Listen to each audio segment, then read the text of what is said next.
രാത്രിയുടെ നിശ്ചലതയിൽപ്പെട്ടിരിക്കുന്നു ലങ്കയുടെ അശോകവനം.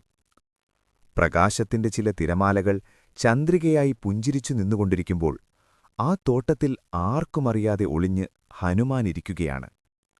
വാനരവീരനായ അവൻ തന്റെ ദൗത്യത്തിന്റെ ഏറ്റവും നിർണായക ഘട്ടത്തിലേക്കാണ് കടക്കുന്നത്. സീതാദേവിയെ കണ്ടെത്തുന്ന ആ നിമിഷത്തിലേക്ക്. അശോകവനം വിശാലമായതും കാവ്യാത്മകവുമായ ഭൂപ്രദേശമാണ്.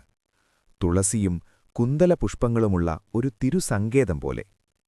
പക്ഷേ ആ ദിവ്യശാന്തിയുടെ നടുവിൽ അഗാധമായ ദുഃഖത്തിന്റെ പ്രതീകമായി സീതയിരിക്കുന്നു.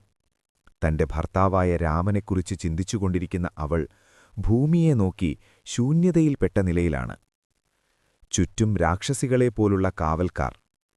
രാവണൻ പലവട്ടം ഭീഷണിപ്പെടുത്തിയ ശേഷം അതിജീവിക്കാനായി ഭയമില്ലാതെ പ്രതീക്ഷയുടെ പ്രകാശം ഹൃദയത്തിൽ സൂക്ഷിച്ചവൾ തന്നെയാണ് സീത.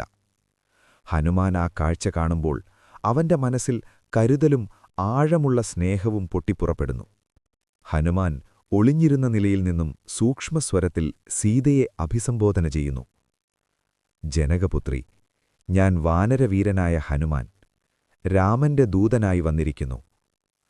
ആ ശബ്ദം കേട്ടപ്പോൾ സീത ആദ്യം ഭയന്നു. പക്ഷേ ഹനുമാൻ തന്റെ കയ്യിൽ കൊണ്ടുവന്ന രാമന്റെ അങ്കുലീകം, വിരലിൽ ധരിച്ചിരുന്ന മോതിരം അവൾക്ക് കാണിച്ചു. ഇത് രാമൻ തന്നത്, നിന്നെ കാണുമ്പോൾ കാണാനായി. അദ്ദേഹം ഉദ്ദേശിച്ചതും ആഗ്രഹിച്ചതും നിന്നെ തിരികെ കൊണ്ടുപോകാനാണ്. ആ ദൗത്യത്തിന്റെ ഭാഗമായിട്ടാണ് ഞാനിവിടെ വന്നത്. ആ വിശുദ്ധ മോതിരം കണ്ടപ്പോൾ സീതയുടെ കണ്ണുകൾ നിറഞ്ഞു തുളുമ്പി. തന്റെ രാമൻ ഇതുവരെ തന്നെ മറന്നിട്ടില്ലെന്നും അദ്ദേഹം ആരാലും അതിക്രമിക്കപ്പെട്ടിട്ടില്ല എന്ന് ഉറപ്പുള്ള ഒരു രേഖ പോലെ അവളത് വണങ്ങി സ്വീകരിച്ചു.